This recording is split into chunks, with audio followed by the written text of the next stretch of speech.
ख्वाबों की दुनिया में खुश आमदीद।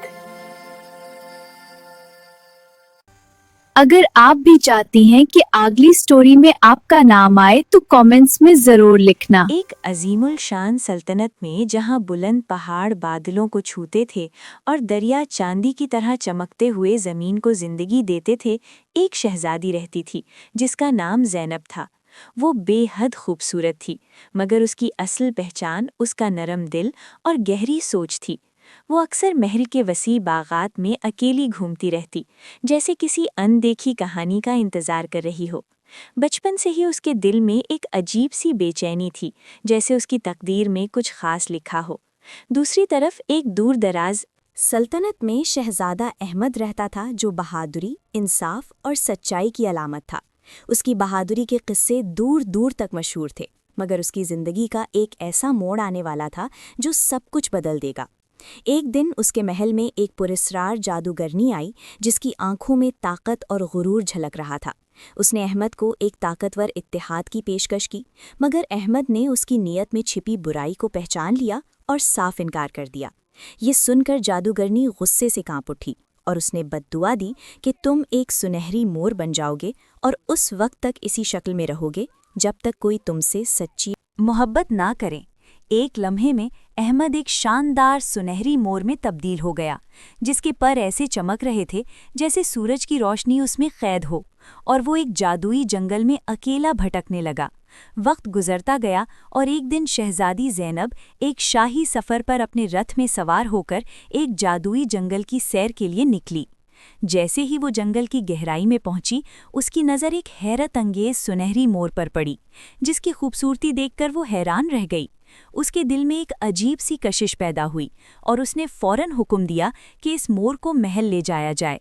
मगर हैरत की बात यह थी कि मोर ने कोई मज़ाहिमत ना की, बल्कि खामोशी से उसके साथ आ गया, जैसे वो भी इसी लम्हे का इंतज़ार कर रहा हो।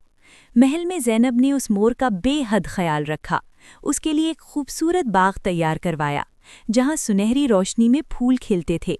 वो घंटों उसके पास बैठती, उससे बातें करती और उसे अपनी जिंदगी के हर राज बताती। एक रात जब चांदनी फैल रही थी, अचानक मोर ने इंसानी आवाज में कहा। ज़ैनब चौंक गई, मगर उसकी आंखों में खौफ के बजाय हैरत थी। उसने धीरे से कहा, तुम बोल सकते हो? मोर ने आहिस्ता से सर हिलाया और नरम आवाज में कहा, मैं कोई आम परिंदा नहीं हूँ, मेरा नाम अहमद है और मैं एक शहजादा हूँ। ज़ैनब ने हैरत से उसकी तरफ देखा, जैसे वो ख्वाब देख रही हो। अहमद ने अपनी पूरी कहानी सुनाई कि कैसे एक जादूगरनी ने उसे उसकी अना को ठेस पहुंचने पर बद्दुआ दी और उसे इस हालत में कैद कर दिया। ज़ैनब खामोशी से सुनती रही और उसके दिल में अहमद के लिए हमदर्दी पैदा होती गई। उस रात के बाद उन दोनों के दरमियान फासले ख़त्म होने लगे। वो घंटों एक दूसरे से बातें करते, अपनी ज़िंदगी के राज एक दूसरे से शेयर करते, और आहिस्ता आहिस्ता एक दूसरे के बगैर रहना मुश्किल हो गया।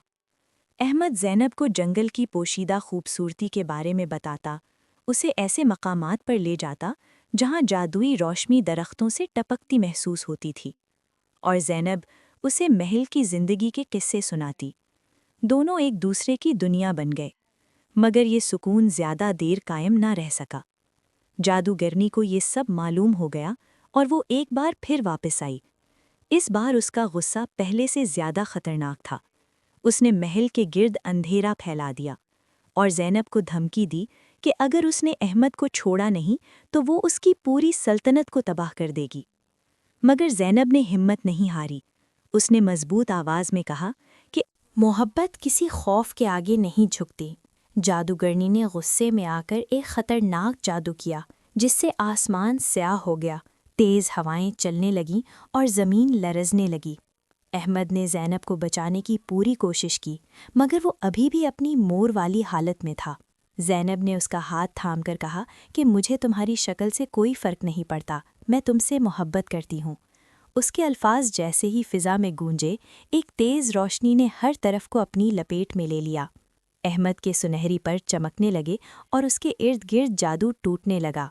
देखते ही देखते मोर की जगह एक खूबसूरत शहज़ादा खड़ा था। ज़ैनब की आंखों में खुशी के आंसू आ गए। अहमद ने मुस्कुराकर उसका हाथ थाम लिया। جادوگرنی یہ منظر دیکھ کر غصے سے کانپ اٹھی اور اپنی آخری طاقت استعمال کرتے ہوئے اس نے پورے جنگل کو آگ میں گھیر لیا، مگر اس بار احمد اور زینب دونوں نے مل کر اس کا مقابلہ کیا۔ انہوں نے لوگوں کو بچایا، آگ کو پھیلنے سے روکا اور آخرکار جادوگرنی کی طاقت ختم ہو گئی۔ وہ شکست کھا کر ہمیشہ کے لیے غائب ہو گئی۔ اس کے بعد احمد زینب کو اپنی سلطنت لے گیا، جہاں اس کے والدین نے زینب کو خوشی سے قبول کیا۔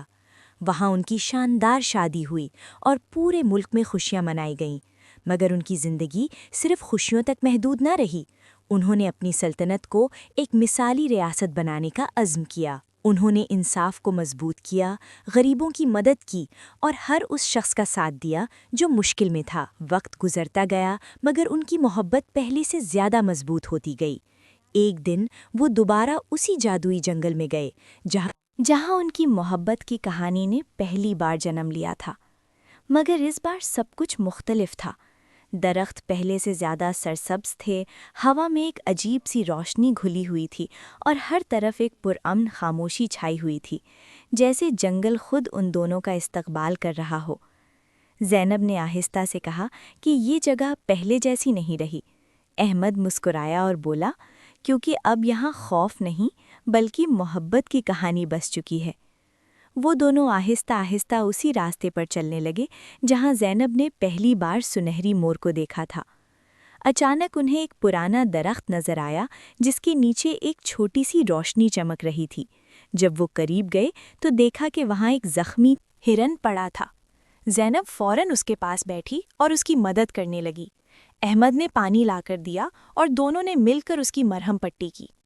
کچھ ہی دیر میں ہرن کی آنکھوں میں سکون آ گیا، جیسے اسے یقین ہو گیا ہو کہ وہ محفوظ ہے۔ زینب نے آہستہ سے کہا، شاید یہی ہماری اصل ذمہ داری ہے۔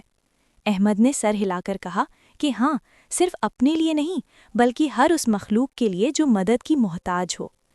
اسی لمحے جنگل میں ایک نرم سی روشنی پھیلنے لگی، جیسے قدرت خود ان کے اس عمل سے خوش ہو گئی ہو۔ وہ آگے بڑھے تو انہیں ایک چھوٹی سی جھیل نظر آئی جس کا پانی شفاف تھا اور اس میں آسمان کا عکس نظر آ رہا تھا۔ زینب نے پانی میں اپنا عکس دیکھا اور پھر احمد کی طرف دیکھ کر مسکرائی۔ احمد نے کہا کہ تم جانتی ہو، جب میں اس جنگل میں اکیلا تھا تو مجھے لگتا تھا کہ زندگی ہمیشہ ایسی ہی رہے گی، مگر تم نے سب کچھ بدل دیا۔ زینب نے نرمی سے جواب دیا کہ نہیں احمد، ہم نے ایک دوسرے کو بدلا ہے۔ دونوں جھیل کے کنارے بیٹھ گئے اور ماضی کو یاد کرنے لگے۔ اچانک ہوا میں ایک جانی پہچانی سی سرگوشی سنائی دی۔ دونوں چونک گئے، مگر اس بار اس میں خوف نہیں تھا بلکہ ایک عجیب سی نرمی تھی، جیسے کوئی دور سے دعا دے رہا ہو۔ احمد نے آہستہ سے کہا، شاید یہ اس جادوگرنی کی باقی ماندہ طاقت کا آخری سایہ ہے جو اب ختم ہو رہا ہے۔ زینب نے آسمان کی طرف دیکھا اور کہا کہ ہر برائی کا ایک انجام ہوتا ہے اور ہر اندھیرے کے بعد روشنی آتی ہے۔ وقت گزرتا گیا اور انہوں نے اس جنگل کو ایک محفوظ پناہ گاہ بنا دیا جہاں کوئی بھی خوف کے بغیر آ سکتا تھا۔ لوگ دور دور سے وہاں آتے اور سکون حاصل کرتے، بچے وہاں کھیلتے اور بزرگ وہاں بیٹھ کر پرانی کہانیاں سناتے۔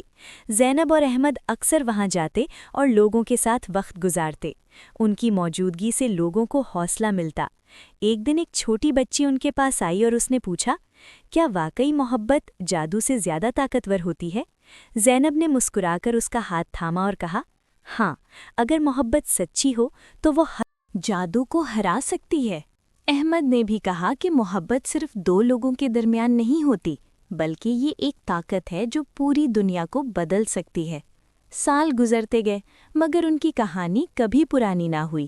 ہر نسل اسے سن کر سیکھتی رہی کہ سچی محبت قربانی مانگتی ہے مگر اس کا انجام ہمیشہ روشنی ہوتا ہے۔